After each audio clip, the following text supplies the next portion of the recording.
जय हिंद साथियों, स्वागत है आप सबका बानसूर पीजी कॉलेज की ऑनलाइन क्लासेज व यूट्यूब चैनल पर।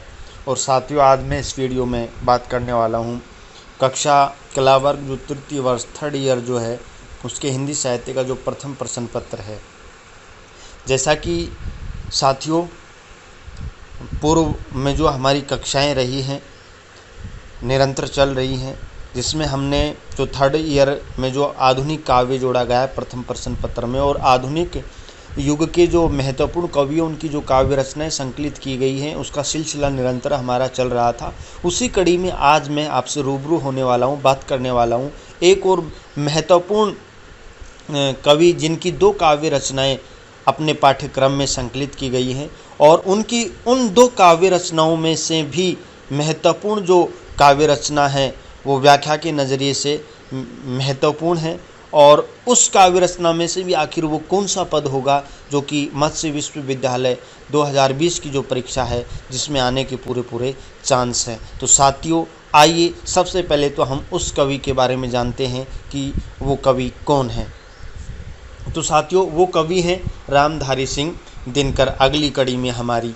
और रामधारी सिंह दिनकर, जैसा कि इन्हें राष्ट्र कवि के रूप में भी पहचाना जाता है, और इनकी अपने पाठ्यक्रम में दो काव्य रचनाएं संकलित हैं, जिनमें से एक महत्वपूर्ण जो काव्य रचना है जिसका ये पद्यांश है साथियों, वो काव्य रचना है उनकी जनतंत्र का जन्म। और साथियों, मैं थोड़ा सा बताना चाहूँगा कि ये जो कविता है उन्होंने लाल किले से 26 जनवरी 1950 को प्रथम बार वाचन किया था। इसका जो हमारे प्रथम प्रधानमंत्री थे पंडित जवाहरलाल नेहरू के समक्ष। साथियों, मैं आपको बताना चाहूँगा कि रामधारी सिंह दिनकर जी एक कवि होने के साथ साथ ही एक अच्छे राजनेता भी रहे हैं। उन्होंने 3 बार राज्यसभा सांसद के पद को सुशोभित किया है, लेकिन राजनीति के साथ साथ उन्होंने अपने काव्य धर्म को निभाया। और जब जब भी राजनीति ने या राजाओं ने, हम कह सकते हैं, या सत्ताधारी लोगों ने गरीबों का, किसानों का, मध्यम वर्ग का शोषण किया है, तो उन्होंने बड़े ही मुखर होकर, मुखरता के साथ जो है किसानों की, गरीबों की, शोषित वर्ग की जो है आवाज़ अपनी काव्य रचनाओं के माध्यम से उठाई है साथियों। तो यहाँ पर भी ये जो हमारा पद्यांश है साथियों, ये भी उसी से संबंधित है कि किस प्रकार से उन्होंने जनता की आवाज़ उठाई है, और जनता यदि एकजुट हो जाए तो वो किस तरीके से शासन के खिलाफ जनक्रांति ला सकती है, उसका उल्लेख इन पंक्तियों में किया गया है। मैं पहले पंक्तियां एक बार वाचन कर देता हूँ, देखिएगा। लेकिन होता भूडोल बवंडर उठते हैं, जनता तब कोपाकुल हो भ्रकुटी चढ़ाती है। दो रहा समय के रथ का घर घर नाद सुनो, सिंहासन खाली करो कि जनता आती है। ओंकारों से महलों की नींव उखड़ जाती, सांसों के बल से ताज हवा में उड़ता है। जनता की रोके रहा समय में ताव कहाँ, जिधर चाहती काल उधर ही मुड़ता है। साथियों, ये पंक्तियाँ हैं, व्याख्या के नज़रिए से बेहद महत्वपूर्ण पद है। ये 2 पद हैं, दोनों ही पद जो है बेहद खास है, महत्वपूर्ण है।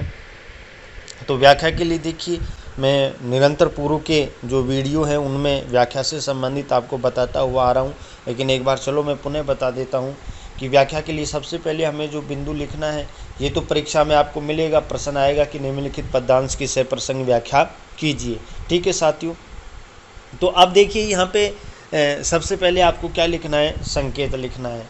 ओके, क्या लिखना है, संकेत लिखना है। और संकेत में जो है आपको मालूम है कि शुरुआती जो लाइन है उसके 2 या 3 शब्द, ओके साथियों, और अंतिम जो लाइन है उसके अंतिम 2 या 3 शब्द आपको लिखने। उसके बाद अगला जो बिंदु है वो हमारा होगा प्रसंग व्याख्या से संबंधित।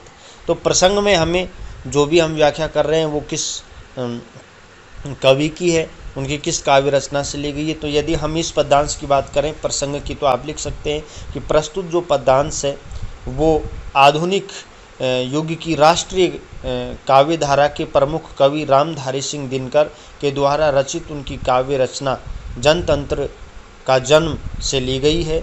इसमें कवि ने जनता जब एकजुट होकर जन क्रांति के लिए उतर आती है, तो जन क्रांति जब वो करती है तो उससे क्या परिवर्तन होते हैं, उन्हीं परिवर्तनों का वर्णन किया गया है जो इस प्रकार है। ठीक है साथियों, तो ये था प्रसंग। ओके, अब हम यहाँ पे बात करते हैं कि इसकी व्याख्या क्या होगी।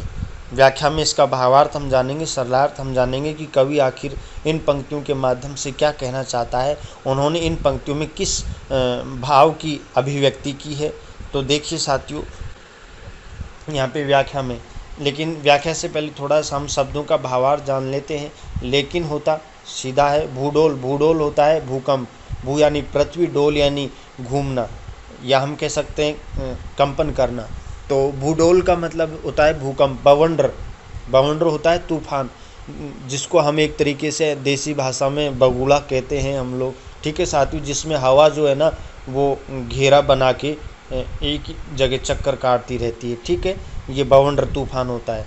जनता तब यानी जनता जब, कोपाकुल कोप से, बेचैन व्याकुल होकर, क्रोधित होकर, भ्रुकुटी अपनी जो भ्रुकुटियाँ हैं, नेत्रों की जो भौहें हैं उनको चढ़ाती है, तान लेती है। दो राह दो रास्ते यानी आर या पार, समय के रथ का घर घर नाद सुनो, यानी समय का जब पहिया घूमता है, समय के रथ का जब पहिया घूमता है तो उसका जो घर घर का उसके घूमने का जो नाद है, यानी जब समय परिवर्तित होता है, यानी जब आम जन जो जनता शासक से या शासन से त्रस्त हो जाती है, तो जब वो एकजुट होकर क्रांति के लिए आवाज़ उठाते हैं, समय परिवर्तित होता है, तो उसका जो क्रांति का जो स्वर है, जो नाद है, वो सुनो।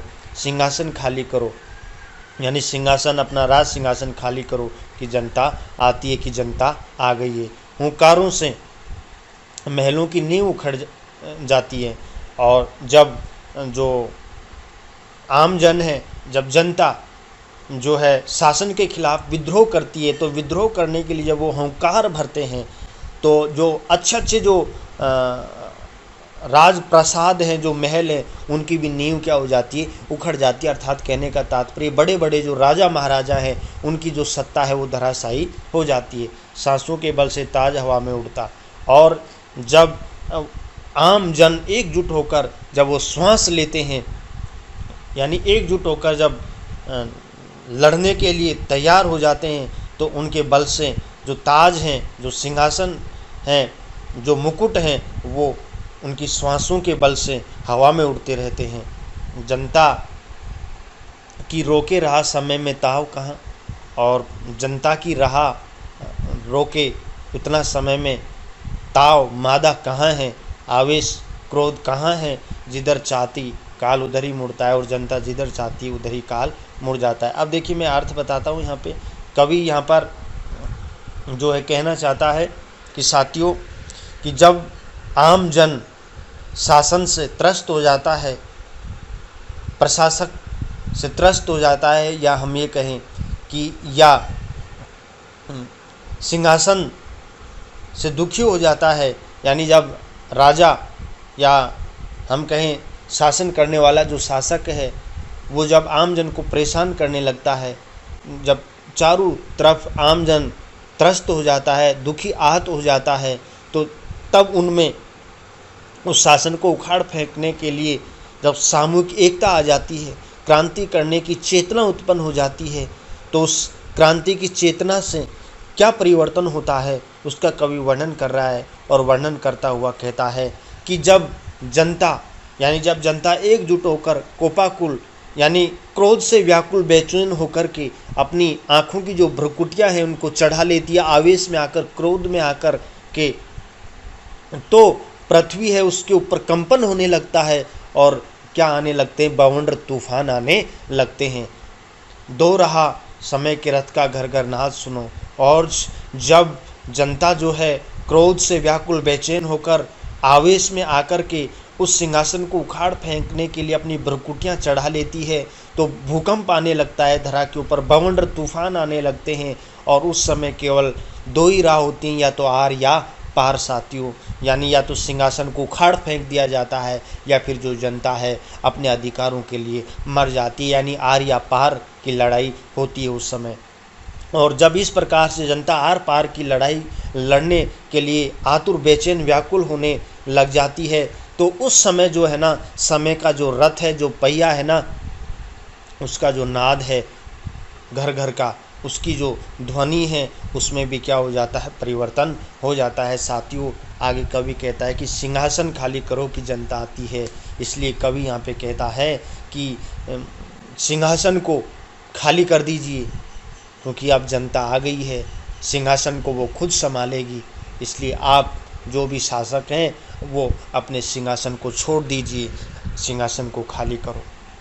आगे कवि कह रहा है कि हुंकारों से महलों की नींव उखड़ जाती, कि जब आम जन जो है एक साथ एकजुट होकर अपनी आवाज़ क्रांति की बुलंद करता है, तो जब वो हुंकार भरते हैं तो अच्छे अच्छे महलों की जो नींव है वो भी क्या हो जाती हैं, उखड़ जाती हैं। अर्थात बड़े बड़े जो राजा महाराजा हैं उनकी सत्ताएं जो हैं वो क्या हो जाती हैं, छिन जाती हैं, उखड़ जाती हैं, नष्ट हो जाती हैं। आगे कवि कह रहा है कि जब वो आम जन एकजुट होकर अब श्वास लेते हैं तो उन श्वासों के बल से जो है ना राजा महाराजाओं के जो ताज हैं, जो मुकुट हैं, जो क्रीट हैं, वो हवा में क्या होने लगते हैं, उड़ने लगते हैं। अर्थात कहने का तात्पर्य कि उनकी श्वासों के बल से जो है ना जो ताज हैं वो छिन जाते हैं। साथियों जनता की रोके रहा समय में ताव कहाँ। और कवि कह रहा है कि उस समय जब जनता एकजुट होकर सिंहासन को काट फेंकने के लिए तैयार हो जाती है,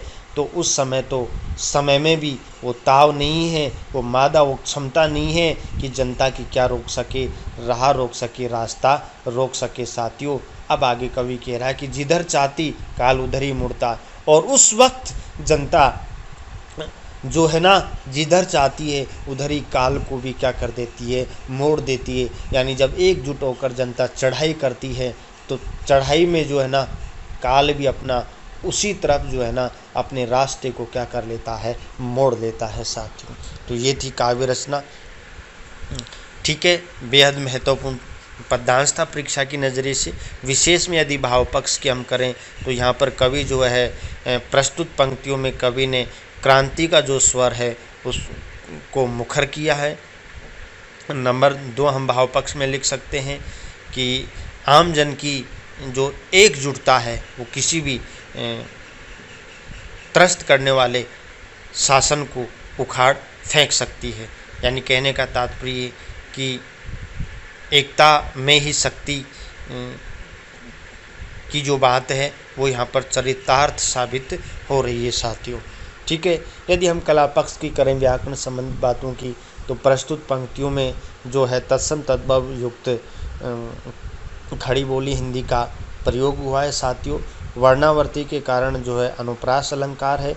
इसके अतिरिक्त यदि हम लोग बात करें यहाँ पर तो ओज गुण और ओज गुण के साथ जो है वीर रस का क्या हुआ है, प्रयोग हुआ है। साथियों तो ये थी आज की अपनी बेहतरीन कक्षा, बेहतरीन क्लास। साथियों आगे पुनः मैं मुलाकात करता हूँ अपने पाठ्यक्रम के एक और महत्वपूर्ण कवि और उनकी महत्वपूर्ण काव्य रचना के ऊपर। तब तक के लिए नमस्कार, जय हिंद, जय भारत। साथियों।